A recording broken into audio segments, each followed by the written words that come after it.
পর্দার বাইরে তিনি সব সময়ই ছিলেন ব্যতিক্রম। সাক্ষাৎকার কম দেন, ব্যক্তিগত জীবন রাখেন আড়ালে, সামাজিক যোগাযোগ মাধ্যমেও খুব বেশি সক্রিয় নন।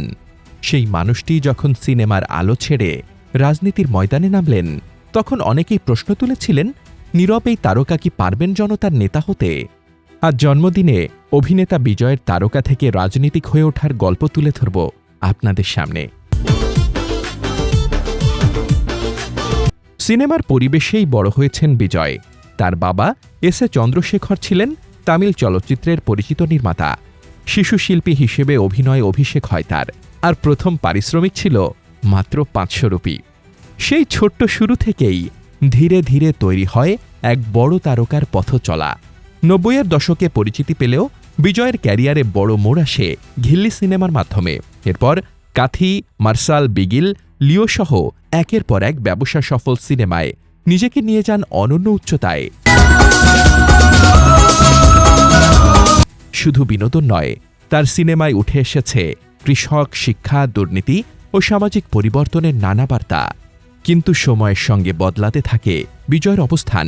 সিনেমার অডিও লঞ্চ, ভক্তদের সঙ্গে সভা এবং জনসংযোগে ধীরে ধীরে রাজনৈতিক বার্তা স্পষ্ট হতে শুরু করে। ভক্ত সংগঠনগুলো রূপ নিতে থাকে আরও সংগঠিত সামাজিক ও রাজনৈতিক প্ল্যাটফর্মে। অবশেষে পূর্ণ সময় রাজনীতিতে আসার ঘোষণা দেন বিজয়। তার যুক্তি, রাজনীতি আংশিকভাবে করা যায় না, মানুষের জন্য কাজ করতে হলে পুরো সময় দিতে হবে। সেই লক্ষ্য নিয়েই তিনি নির্বাচনী রাজনীতিতে সক্রিয় হন এবং বিধানসভার লড়াইয়ে অংশ নিয়ে জনগণের প্রতিনিধি হিসেবে নতুন পরিচয়ের সামনে আসেন। তার জনপ্রিয়তা, সংগঠিত ভক্তগোষ্ঠী এবং দীর্ঘদিনের জনসংযোগ তাকে দ্রুত রাজনৈতিক আলোচনার কেন্দ্রে নিয়ে আসে। তখনই বিজয় সকল ধর্মের মানুষের কাছে জনপ্রিয় হয়ে ওঠেন, কারণ যেখানে ভারতে রাজনীতিতে আসা অনেক নেতার বিরুদ্ধে ভিন্ন ধর্ম বা সম্প্রদায়ের প্রতি অসহিষ্ণু হওয়ার অভিযোগ রয়েছে, যেমনটা প্রায়শই বিজেপির কিছু রাজনৈতিক ব্যক্তিত্বের মাঝে দেখা যায়, কিন্তু সেখানে বিজয় এক ব্যতিক্রমী রাজনৈতিক ব্যক্তিত্ব গড়ে তুলেছেন। তার ক্ষেত্রে চিত্রটা যেন ঠিক উল্টো। তিনি সকল ধর্ম ও সম্প্রদায়ের প্রতি শ্রদ্ধাশীল এবং সহানুভূতিশীল মনোভাবের পরিচয় দিয়েছেন।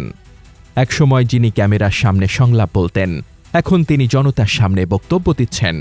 অভিনয় থেকে রাজনীতি, বিজয়ের এই পরিবর্তন দক্ষিণ ভারতের অন্যতম আলোচিত অধ্যায়ে পরিণত হয়েছে।